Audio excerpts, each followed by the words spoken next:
रवि नाम का एक लड़का दिल्ली की किसी फैक्ट्री में सफाई का काम किया करता था। उसके घर से फैक्ट्री करीब 5 किलोमीटर दूर थी। वो हमेशा अपनी साइकिल से ही फैक्ट्री जाता था। रोज की ही तरह आज भी वो घर से फैक्ट्री के लिए निकला। उसे रास्ते में पड़ने वाले एक चौराहे पर एक लड़की दिखी जो उसे गुस्से में घूर रही थी। लड़के ने भी उसे देखा और फिर मुंह फेरकर फैक्ट्री चला गया। अगले दिन भी सुबह वो लड़की उसी जगह पर खड़ी थी और रवि को घूर रही थी। उसने पलटकर लड़की को नहीं देखा और सीधे अपने काम पर चला गया। रोजाना इसी तरह हफ्ते भर वो लड़की चौराहे पर खड़ी होकर रवि को घूरती थी और रवि उसे अनदेखा करके फैक्ट्री चला जाता था।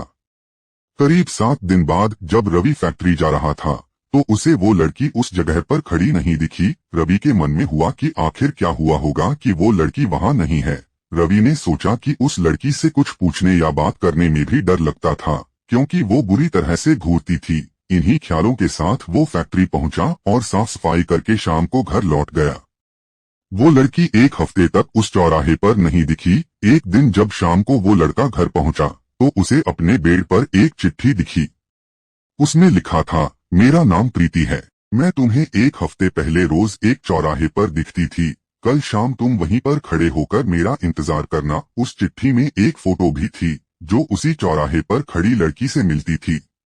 लड़के के मन में हुआ कि आखिर इसे मेरे घर का पता कैसे मिला होगा और ये चिट्ठी मेरे बेड तक कैसे पहुंची। इसी सोच के साथ वो सो गया। अगले दिन उठकर जब काम में जाने लगा तो उसे चिट्ठी वाली बात याद आ गई। साइकिल से वो सुबह फैक्ट्री पहुंचा और दिन भर उसी लड़की के बारे में सोचता रहा। शाम को वो उस चौराहे पर पहुंचकर उस लड़की का इंतजार करने लगा। काफी देर हो गई लेकिन वो आई नहीं।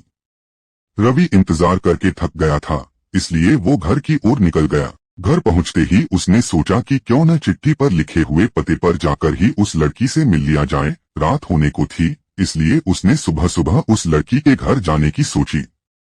सुबह होते ही जल्दी तैयार होकर रवि चिट्ठी पर लिखे पते पर पहुंच गया। वहां जाकर जब उसने घर की घंटी बजाई तो एक आदमी बाहर आया। उससे रवि ने कहा कि मुझे प्रीति से मिलना है। यह सुनते ही वह व्यक्ति चौंक गया। जवाब में उसने पूछा, क्या प्रीति से मिलना है?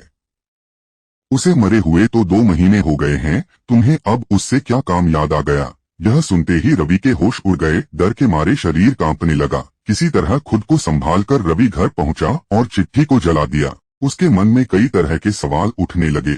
उसने सोचा कि वो लड़की जो मुझे रोज दिखती थी वो भूत थी। मुझे एक भूत ने चिट्ठी भेजी थी। यही सोचकर वो घर में दुबक कर बैठ गया। उस दिन से रवि न तो रास्ते में किसी को देखता था और न ही किसी अनजान इंसान के बारे में सोचता था।